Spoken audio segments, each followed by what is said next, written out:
Debruçados sobre a Ria Formosa, encontramos naquela que é uma das mais conhecidas cidades do Algarve, Olhão. Estamos mais precisamente ao lado daquele que é também um dos seus monumentos mais emblemáticos, o Mercado de Olhão. Começou a ser construído em 1912 e foi inaugurado 4 anos depois, em 1916. Em boa verdade, são 2 edifícios gêmeos. O Mercado do Peixe e o Mercado das Hortaliças. Um espaço comercial que, em boa verdade, surgiu no lugar onde já existia um mercado anterior. Sim, porque Olhão registava uma dinâmica demográfica, um crescimento assinalável desde o século XVII. Começou por surgir de um modo relativamente modesto em torno da fixação de pescadores que aqui encontravam boas condições, não só explorando os recursos da Ria Formosa, mas também porque aqui havia água doce em abundância. Ao longo do século seguinte, o XVIII, o povoado continuará a crescer, mas a sua autonomia, nomeadamente em relação a Faro, vai ocorrer já no início do século XIX. Com efeito, Olhão vai protagonizar um famoso acontecimento, a Revolta de Olhão, contra a ocupação napoleónica. Agentes da terra revoltam-se contra os franceses, conseguem mesmo correr com eles. Isso acabará por fazer com que o príncipe regente, Dom João VI, eleve Olhão à categoria de vila. Mais do que isso, à categoria de vila com uma designação oficial que perdura até hoje. Olhão da Restauração. É esse o nome oficial da cidade. Mas não foi para virmos ao mercado, nem para evocarmos os tempos da Guerra Peninsular nos inícios do século XIX que viemos até aqui. Encontramos-nos em Olhão para embarcar em direção a uma ilha que fica mesmo em frente a Olhão, embora, do ponto de vista administrativo, pertença já ao concelho de Faro. A Colatra, onde se localiza um dos históricos faróis da costa portuguesa, o farol do Cabo de Santa Maria.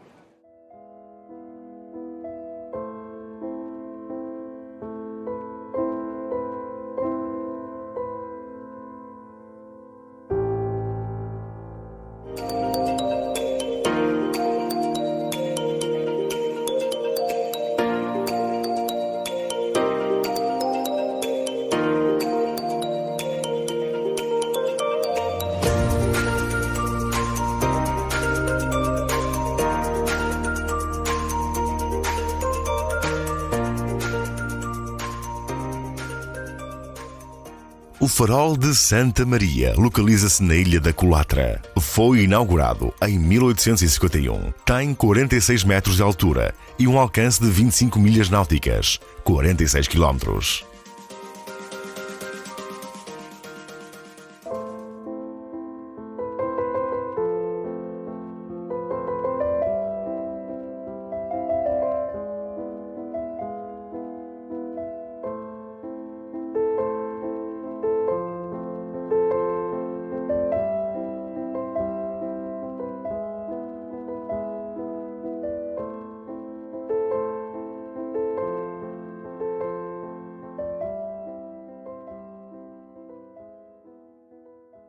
A Colatra faz parte de um conjunto de ilhas, formações dunares, que dão forma à Ria Formosa, um espaço de grande valor e importância natural. Ainda em Olhão, vimos ao encontro de Nicolas Blanc, mestre em conservação marinha e biólogo da Associação Siena. Afinal, o que é a Ria Formosa? Como é que ela surgiu? Como é que ela se formou do ponto de vista geomorfológico? Sim. Pronto, a Ria Formosa é conhecida praticamente por todos os portugueses porque realmente tem um enorme valor, não só natural, mas também socioeconómico. Porque o que é que a torna tão especial? É este facto de, embora chamamos uma ria, de facto é mais uma lagoa que é protegida por estas ilhas barreira. Portanto, é água salgada e o que permite que seja tão bela a nível paisagístico. E tudo isso é que há pouca influência a nível a nível físico de pressões, de correntes, etc., do oceano. É como uma piscina natural que se cria através de vários canais que estão entre as Ilhas Barreira e, portanto, é um ecossistema que se estende por 60 km ao longo da costa do Algarve e que, graças a estas Ilhas Barreira, consegue haver uma introdução, um input da água do mar, que vem com muitos nutrientes, que vem também com biodiversidade e que cria um habitat de excelência, um habitat muito rico e que todos os dias há cerca de 70% a 80% da água que, através das marés, é renovada. Ou seja, há uma constante introdução de nutrientes na ria, o que permite que depois se estabeleça uma biodiversidade incrível. Espécies que mais abundam ou aquelas que são mais raras e daí a importância da Formosa? Sim, há várias coisas. Há espécies mais, do ponto de vista emblemático, que são extremamente importantes, como o cavalo marinho, que está ameaçado aqui na Ria Formosa. Temos 2 espécies e que, felizmente, nos últimos anos tem havido campanhas para tentar proteger e restaurar a população destes cavalos marinhos na Ria Formosa.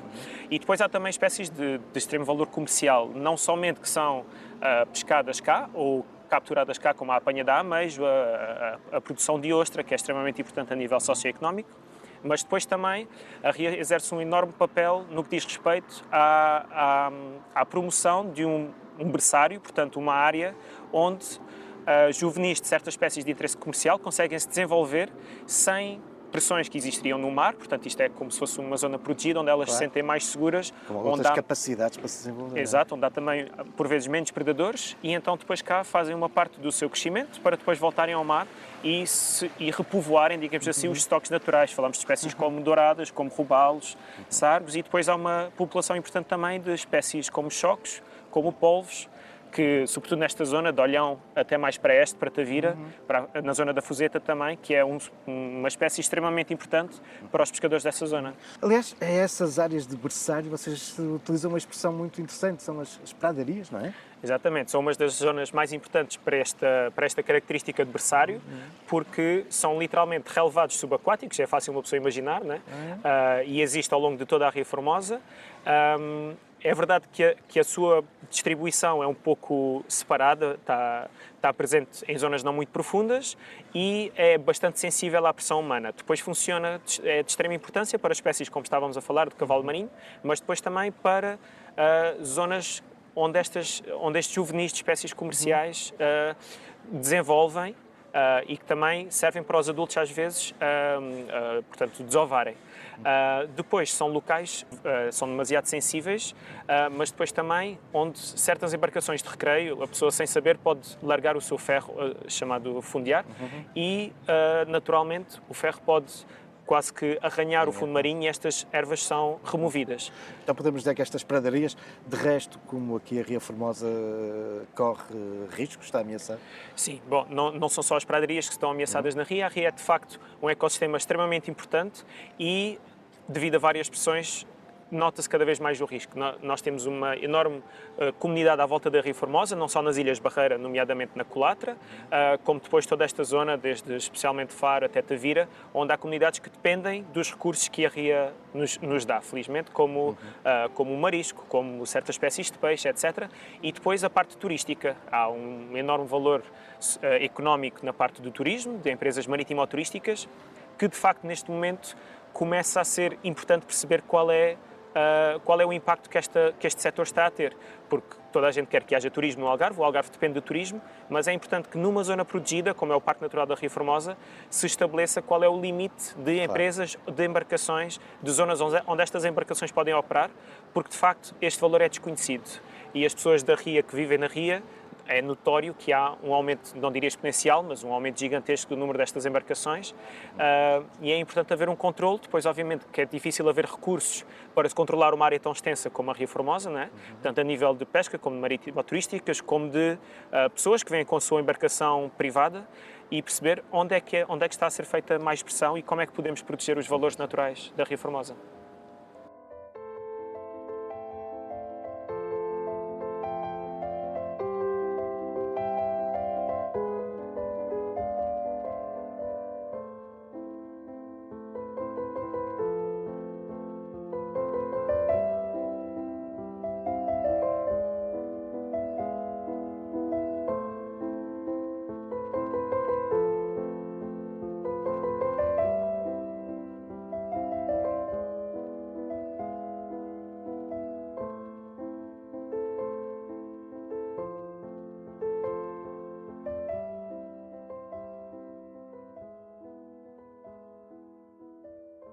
Está na hora de embarcar em direção à ilha da Colatra, uma viagem seguramente com muitos motivos de interesse. Mas para nos falar sobre isso, estamos com Ricardo Badal, da empresa Passeios Ria Formosa. Ricardo, cada vez mais gente a embarcar em direção à Colatra, não é? Sim, as ilhas é um ponto turístico interessante, portanto toda a gente procura que está cá no Algarve conhecer as ilhas autónomas. Temos a Ilha da Armona, temos a Vila da Colatra, o Farol também, portanto cada vez mais há procura para esse mercado. E é difícil navegar aqui na Ria? É preciso saber, temos algumas boias que limitam o canal, mas depois, às vezes com marés baixas, devido ao sofrimento, às vezes é complicado, mas quem conhece e trabalha cá diariamente não há problema. Consegue ir driblando sim. esses segredos da Ria, porque de facto há aqui, enfim, imagino com as marés e as movimentações das areias. Sim, temos uma oscilação de 3 metros por vezes ou mais e faz a diferença. E as pessoas que vão para a Colatra vão com que objetivo? Procura do genuíno, do segredo aqui que nós temos ainda nas ilhas. Isto é uma vila pescatória, as pessoas vivem lá o ano inteiro, portanto é uma comunidade e que mantém-se um bocadinho tradicional. A inovação lá é pontual, mas o genuíno é o melhor que nós podemos encontrar lá. E sei que aqui ao longo da viagem, a Colatra está já logo ali, mas isto ainda demora algum tempo, porque é preciso passar aqui por estes canais todos. Sim, se for num aquatáxi, à volta de 15 minutos está na Colatra, mas no nosso barco principal que transporta os clientes dos nossos parceiros para lá, à volta de meia horinha de passeio até lá. E agora uma outra questão. Quem olha para a Colatra, obviamente o farol tem aqui uma enorme presença. Ele é útil para quem está aqui a operar? O farol é um ponto de referência, portanto é um ponto mais a sul de Portugal, não tanto para dentro da ria, okay, porque temos a iluminação lateral, mas de quem está no mar, sim, é um ponto de referência ótimo para quem navega ao longo da costa.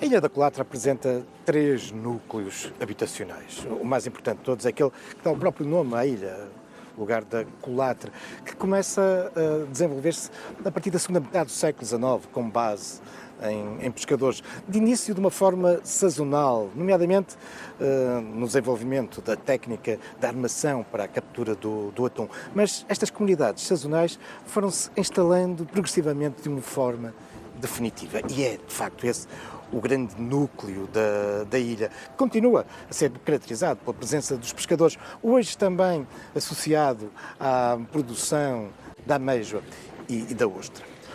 O segundo núcleo é este junto ao qual nos encontramos, a povoação dos Angares. Angares, um topónimo curioso, mas que tem uma razão de ser muito interessante e que nos leva ao final da Primeira Guerra Mundial. Em 1918, aqui vai ser desenvolvido para apoio à aviação francesa um posto de aviação náutica com o objetivo de combate aos submarinos alemães que demandavam, por essa altura, a nossa costa. Bom, entretanto, nesse mesmo ano, a guerra termina, ainda o posto estava em construção, ele depois irá ser utilizado durante décadas seguintes como um local de treino de tiro. Mas é em torno dessa estrutura inicial que se vai desenvolvendo então esta povoação, que fica com esse curioso nome dos Angares. O terceiro núcleo é o do Farol. E como o próprio nome indica, desenvolve-se na base desse histórico farol, localizado no extremo sudoeste da ilha, o Cabo de Santa Maria. É para lá que nos vamos dirigir.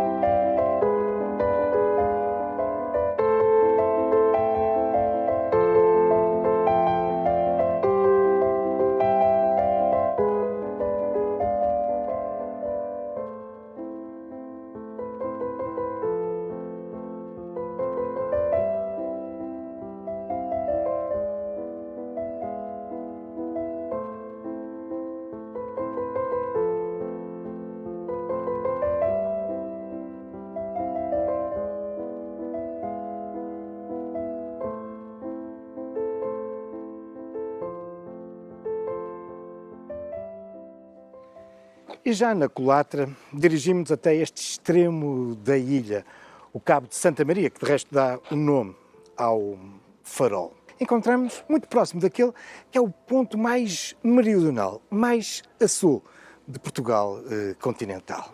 E foi aqui que, com efeito, em 1851 foi construído este farol. Não nos podemos também esquecer que nos encontramos muito próximos da barra que se abre para a Ria Formosa. Essa barra que dá acesso, entre outros, aos importantes povoados e portos de Olhão e de Faro.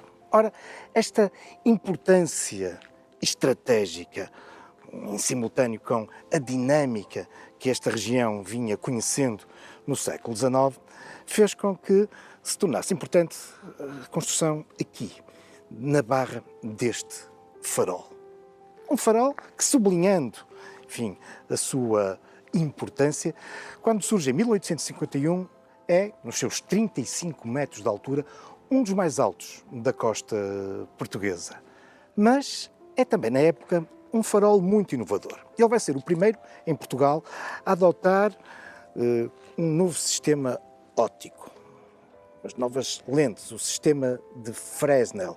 Aliás, este sistema lenticular de Fresnel, depois, durante a segunda metade do século XIX e início do século XX, acabará por se generalizar a praticamente todos os faróis da costa portuguesa. Mas tudo começou aqui, na ilha da Colatra.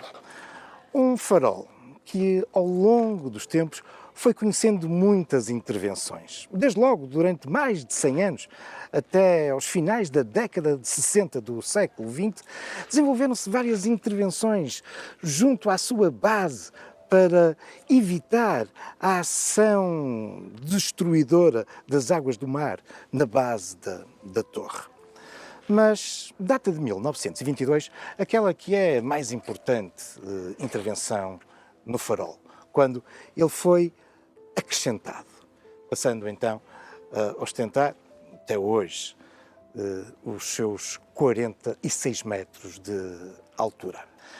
1922, mas a verdade é que estas transformações acabariam por fazer com que, 7 anos depois, em 1929, uma nova e relevante obra tivesse que ser aqui operada. É que, fruto desta nova altura e das fortes ventanias que aqui se fazem sentir, bem lá no alto, a lanterna registava, nesses anos 20, uma forte oscilação. E por isso havia que reforçar a torre do farol. Isso vai ser feito com um esqueleto em cimento armado que vai rodear todo o farol. Um farol que, com estas cintas, acaba por ganhar características, uma visão única entre os faróis da costa portuguesa.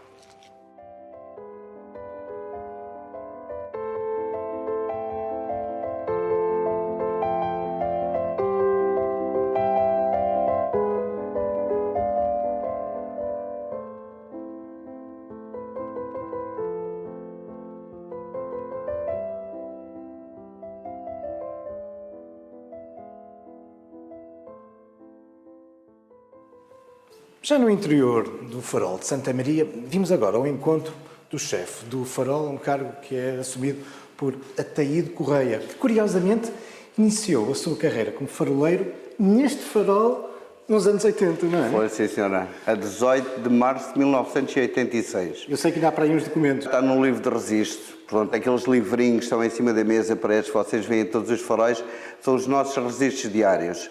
E eu, quando voltei cá pela segunda vez, que é a segunda vez, portanto, foi o meu início e, porventura, será o meu último farol, se tudo correr bem. Faz toda a sua carreira num círculo. Num círculo. E lembrei-me, fui à procura do livro e lá estava o meu primeiro serviço, a 18 de março de 1986, aqui neste farol. E daí uma coisa, a ilha está muito diferente do que era nos anos 80? Muito mais turística. Naquele tempo éramos à volta de 16 a 18 pessoas.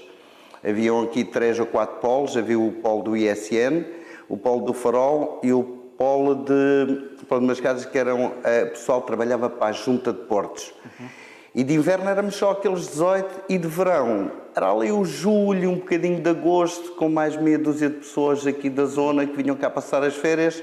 Tirando isso, éramos nós o ano inteiro. Por isso, quando regressou à ilha, foi uma surpresa, se calhar. Todo este mundo Já que se tinha desenvolveu. vindo cá uma vez ou duas de férias, mas como está ultimamente, é estonteante o que apareceu agora aí de turismo. Completamente diferente.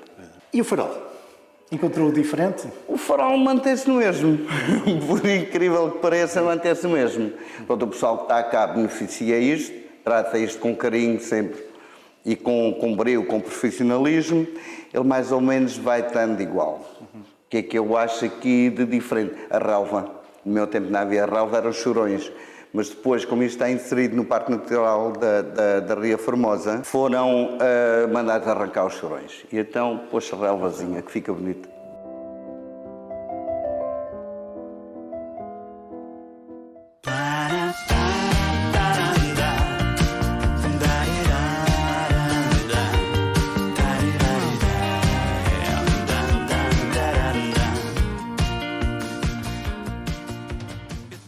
O farol da Ilha da Colatra tem, ao longo dos tempos, inspirado diferentes artistas das mais diversas áreas.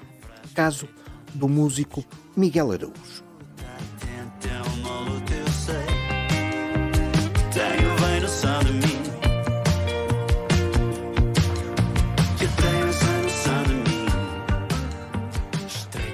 Sim, Miguel Araújo utiliza a Ilha da Colatra e o seu farol no videoclipe de uma das suas músicas mais conhecidas, uma das suas cantigas. Talvez se ele dançasse. Mas, Miguel, tu que és um homem, enfim, radicado há muito na frente atlântica da cidade de Porto, todos os dias vais à praia, não raras vezes mergulhas. Tu gostas de faróis? Eu não só gosto de faróis, como eu morei na Rua de Farol, aqui no Porto, na Foz, morei lá uns 3 ou 4 anos ainda, ou mais. E às vezes ia visitar o farol da minha rua. Mas eu sou fascinado por mar e sou fascinado pelo Algarve também. Eu passo muitos meses por ano no Algarve, mais do que o período normal das férias que muitos portugueses passam. Eu adoro o Algarve mesmo. Vamos lá muito. Nas curtas férias que meus filhos vão tendo ao longo do ano, vamos sempre lá. Então, já começa a perceber porque é que um homem que tem tantos faróis aqui à volta de casa, porque é que escolheste a Ilha da Colatra para este vídeo? Porque eu com tantos anos aí para o Algarve, nunca lá tinha ido até à altura do videoclipe. Eu nem sabia bem da existência, porque eu não costumo ir muito para essa zona, para Faro. Eu vou mais para os lados, para as pontas do Algarve. Mas houve um ano que fomos visitar a Ilha Deserta e eu fiquei fascinado com a ilha em frente, que se via do farol. E alguém me disse que era uma ilha habitada, não por muitas pessoas, mas habitada. Sem carros. Sem carros, eu achei isso fascinante e fiquei com muita vontade de ir lá. E não de propósito, o André Tentugal, que é o realizador do vídeo, quando eu lhe mandei a música, ele disse, conheci um sítio maravilhoso que eu acho que ficava altamente de ser lá o vídeo, que é a Ilha de Farol. Eu disse, não me digas que eu tinha andado a pensar imenso na Ilha de Farol nos últimos tempos. E fomos para lá, em outubro, ainda estava a bom tempo, já fora do pico do verão. E deu para passar lá uns dias, deu para dormir lá, dormimos lá 3 noites, acho eu. Eu fui com os meus filhos e com a minha mulher, eles até aparecem no fim do vídeo, naquela dança coletiva, na praia. E adorei, achei a magia do lugar uma coisa encantadora, achei um sítio fantástico mesmo. E o farol? Foste lá acima? Fui, subi os passos todos. Há um vídeo que está no YouTube, que é eu a cantar a música em acústico, só com a guitarra, feito pelo André Tentugal. Lá em cima de tudo, nós subimos aquilo tudo. É uma vista, uma coisa surreal, aquilo é lindo, lindo. E a fantástica Ria Formosa, não é? Nem de propósito, este verão, no meio de tantos concertos, sobrevoando a ilha, aproveitaste para fazer uma foto. Sim, lá de cima vê-se muito bem e vê-se a povoaçãozinha do Farol, não é? Chama-se Povoação do Farol. A ilha chama-se Colatra, não é? Mas a malta a gente chama aquela Ilha do Farol com esse nome, no vulgo, não é? Mas deu para tirar uma fotografia, estava um dia bonito e limpo e deu para tirar uma fotografia. Foi numa das minhas muitas idas ao Algarve, eu bastante toquei lá algumas vezes. Em Faro, e concretamente era por isso que eu estava aí lá, nesse voo. E eu adoro aquilo, de voltar lá. Ainda não voltei lá desde o videoclipe, mas fiquei amigo de alguns dos habitantes, do Maurício, do pessoal todo que mora lá. Fiquei com uma ligação grande à Ilha do Farol. E sabes que as pessoas da guarnição do Farol ainda se recordam bem das filmagens. Sim, o André Tentugal fez-lhes a vida negra, com as licenças e com as subidas e as descidas. Mas eles foram super prestáveis e hospitaleiros, a malta do lado do Farol foi super prestável e acabou por ficar um trabalho bastante bonito, eu acho.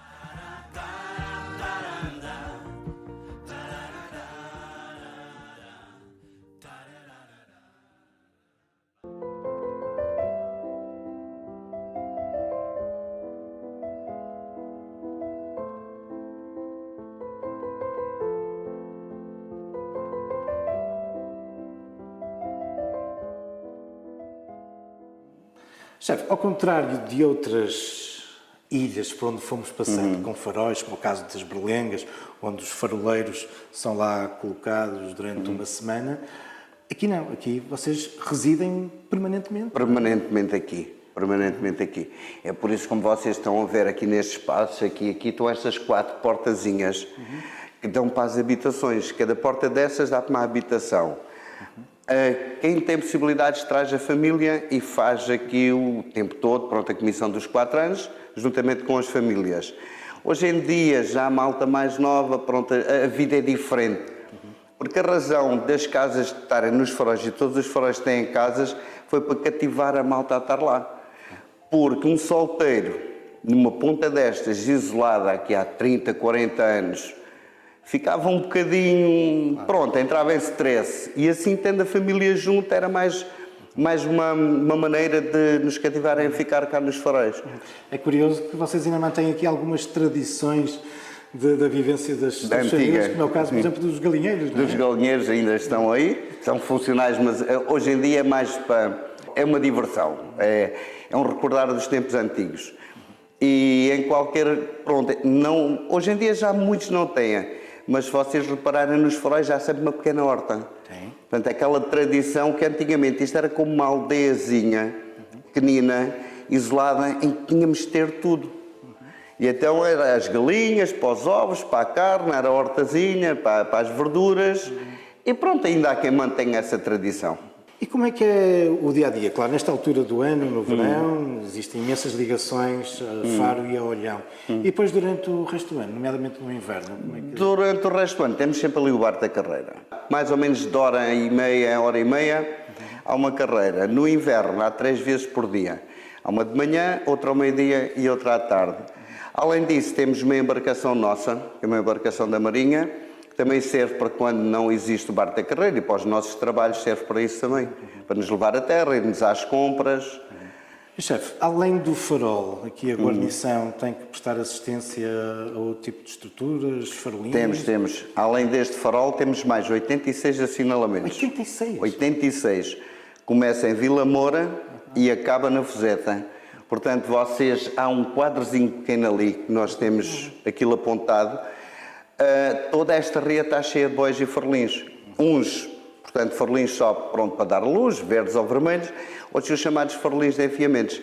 Como a ria é muito sinuosa, certos pontos temos de ter 2 farolins em que a luz fica uma por cima da outra e a navegação indo naquele caminho, naquele rumo, sabe que vai na parte funda.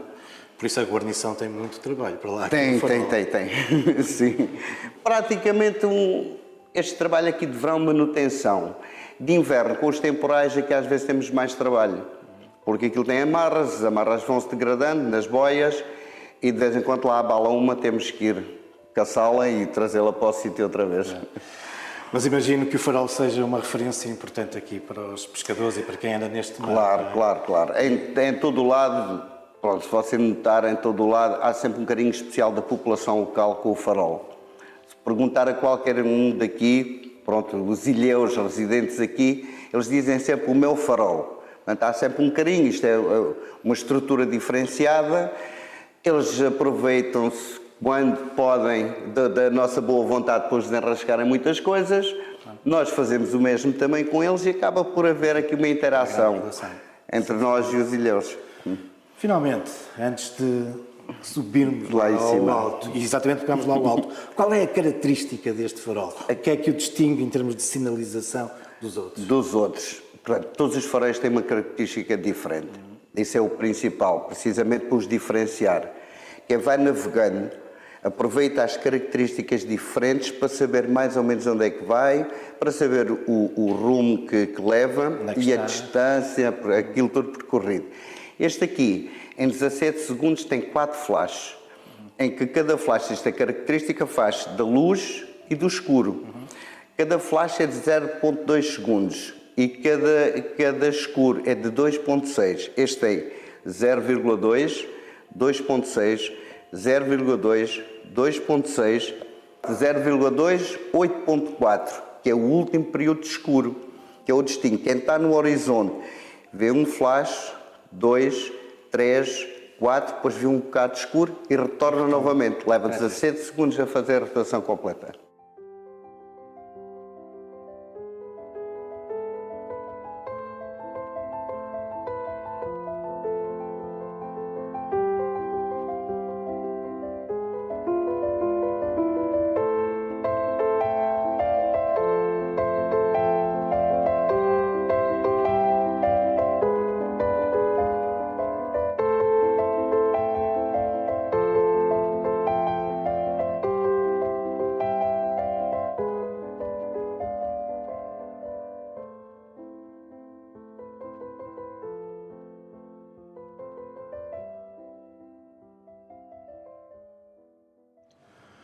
Quando o farol entrou em funcionamento em 1851, o combustível utilizado no sistema de iluminação era o azeite.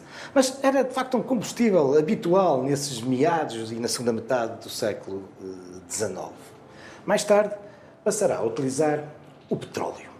Entretanto, em 1925, na sequência, pouco antes, em 1921, como nos recorda aqui uma placa da adoção de um novo equipamento óptico, passou-se a utilizar como fonte de combustível a incandescência do vapor de petróleo.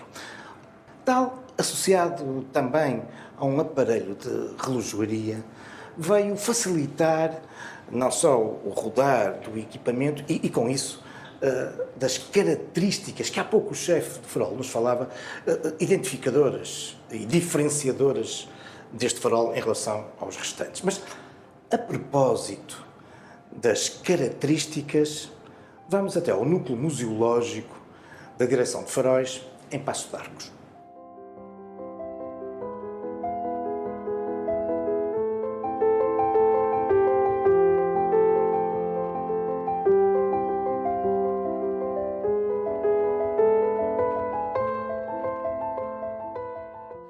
Este equipamento que podemos visualizar aqui é um equipamento de 1798, tem a singularidade de, com um candeeiro de argã, com uma chama permanente, termos aqui o oposto, que é o eclipse. As ocultações fazem-se com estas cortinas venezianas que estão aqui a correr, em que a força é transmitida aqui por este aparelho de relojoaria que está aqui dentro, controlado por este regulador de velocidade. E foi um equipamento muito utilizado no Mediterrâneo, daí o nome de cortinas venezianas, se bem que o primeiro dele a funcionar foi no farol de Cape Town, no farol nos Estados Unidos da América, e esta particularidade deste aparelho aqui é nos dar já uma característica, nesta altura de 1798, com um simples candeeiro de argã, se bem que os alcances ainda eram bastante reduzidos por esta altura.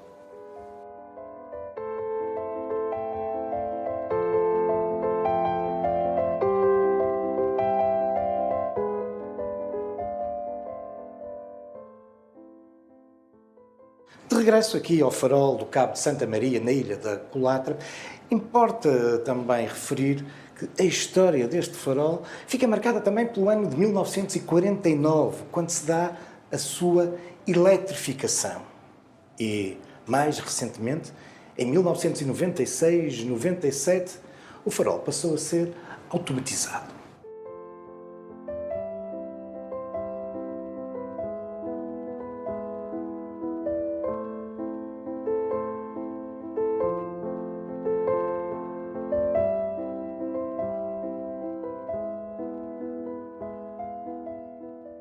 Muito próximo daquele que é o ponto extremo mais a sul de Portugal continental e debruçado sobre a barra artificial aberta pelo homem que permite a entrada na Ria Formosa, o farol do Cabo de Santa Maria, na ilha da Colatra, é uma marca que se impõe na região desde 1851. E é de tal forma identitário que, ao longo das últimas décadas, também muito em função da povoação que foi se desenvolvendo na base do farol, particularmente nestes últimos anos, ligada à atividade de veraneio, mas dizia que esta presença do farol é tão identitária que muita gente já não identifica esta ilha como a Ilha da Colatra, mas sim como a ilha do Farol. Sim, o Farol, os faróis da costa portuguesa fazem parte da identidade, da memória, da história do nosso país.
No próximo episódio, viajaremos até um dos mais antigos faróis da costa portuguesa, o do Cabo Carvoeiro, que começou a funcionar em 1790. Próximo do farol, a Capela de Nossa Senhora dos Remédios sublinha a importância histórica deste local, que é também uma referência paisagística e natural. Tudo isto para conhecer no próximo Conversas com História nos Faróis.